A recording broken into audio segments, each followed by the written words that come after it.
So, guys, obviously, we were supposed to air the podcast yesterday. The past 24 hours have been tumultuous, emotional, a lot of different opinions, a lot of comments on social media. Obviously, everybody's tuning in to news channels and particularly to the sports world. I mean, we do this podcast every week, and most of the time we talk about hockey. But today is a little bit different. Before we start the show, wanted to touch on it. And obviously, just as an athlete, I look at all the professional sports leagues and I have mixed emotions. On one hand, I'm very happy to see that players are able to have an impact on standing for something more than just what they do every day and being supported by that. And we saw that in the NBA. We saw that in Major League Baseball. We saw that throughout all the professional sports and also in the NHL. And I think that as an athlete sitting on the sidelines right now, not competing, you pay attention to everything else too. When you're in that bubble, I'm sure, and you're playing in the playoffs, you're with your teammates, you're there. I mean, maybe you do watch social media a little bit, but you're focused. You're focused on what you have to do. But, as a Black athlete, it's a little different. When we're in the bubble or we're playing hockey, I'm very much aware of the things that are going on, outside of just the hockey arena or the house that I live in. And there's real issues going on. I think that now, reflecting 24 hours later on everything that's gone on, from the players stepping up and making that statement, to seeing leagues respect it, to hearing some people's opinions, I'm very proud. I'm very, very happy at the NHL taking the step. I'm very proud of the players. And that's where my happiness comes from with all this, is that, I can speak for a lot of professional sports leagues, but I can speak first and foremost for the league that I've played in, that I've been able to develop a career and a respectful career so far, and have gotten to know my peers very, very well, but understand them. And there's a new level of understanding when you see your peers stand up for something that is bigger than just the game that we play every day. We go out and compete. Obviously, we make a lot of money doing what we do. But for players to really put the priority of human rights ahead of, winning a Stanley Cup or receiving a paycheck or whatever it may be, that's got to be commended. It's not an easy thing to do, but to see players rally around and do that is fantastic. Taking a step forward now, away from the incidents and all the things that have happened over the past 24 hours, the focus at some point, after statements have been made, needs to be on what are the actions. How do we improve situations in our communities? How do we make people feel comfortable? And in order to get comfortable, I think you have to feel uncomfortable. I think people need to be comfortable with feeling uncomfortable. That's okay. It's okay to feel uncomfortable when we're talking about certain issues that you may not be well educated on, or you may not understand fully. That's okay. Just take the time to learn. Take the time to listen. I listened to Chris Webber, who went on the air and did a fantastic job. And shout out to Bleacher Report that posted that video of him. But it was so insightful. And it wasn't about him speaking about the incident, whether this person was right or wrong.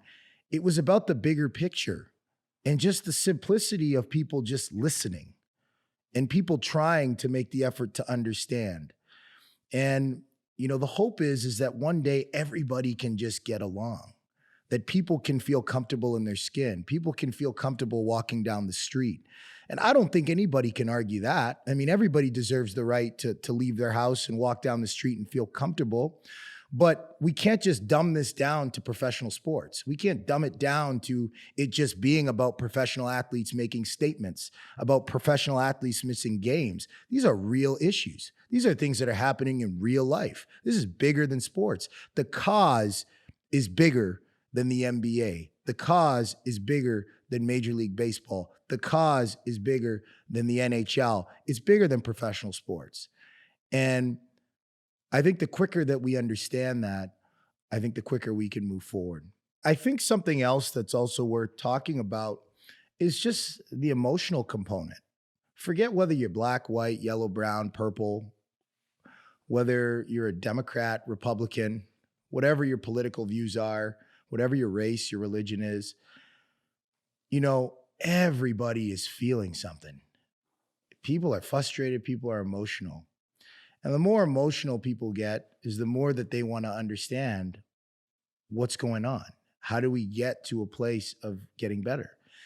And the reality is, in my opinion, is that when I feel frustrated or emotional about issues that are going on and the constant, rebuttaling of, well, this is right and this isn't right and that person's wrong and this person's wrong, all I think about are the families. I think about the families of the victims. I think about the families of people that are hurt. The families that have lost loved ones, the families that have lost children and fathers and husbands and wives. And whether you're white, black, or brown, everybody understands that. So we all have to show some empathy. Start with love. Start with love first. Come from a place of love. Come from a place of caring. And I feel that we can get to that place where we can all get along, but it takes love first. I really believe that. Like it's easy to, everybody wants all the answers. We don't have all the answers. I don't have all the answers. And I know that everybody else doesn't have all the answers. I think people are looking for answers of how do we get ahead? What do we have to do? What are the next steps? And right now, maybe we don't have all those answers. That's why it's important to listen. Because if we don't have the answers, you got to listen to the person next to you. You got to listen to the person to the left of you. You got to listen to the person to the right of you. Whether you agree or you don't agree, you have to listen. And you have to take the time to understand. And if you don't understand, agree to disagree, but take the time to listen. I think we should start there. For all you kids out there, for all you people out there that are listening, just understand that where I stand from a place of understanding through all of this, that we need to continue to build bridges in our communities. We need to continue to fill that void between law enforcement and underprivileged youth. We have to continue to educate children that are in these low budget income communities. We have to find role models and we have to find support for those kids. And then in the people in position of power, they have to show empathy and understanding and reach out. And sometimes you have to get uncomfortable and do things that you haven't done before. Take the time to find out and recognize what the other side is feeling. But we have to pay attention to all those things that are going on. And for you that are feeling those things emotionally, you're hurt, you're hurting, that's okay. We're going to get to a better place, but it's going to take time. It's going to take education. It's going to take a commitment from everybody to understand that it's not going to be perfect, but the effort has to be there and people need to become listeners. Everyone needs to become a listener before you can become a doer. That's it.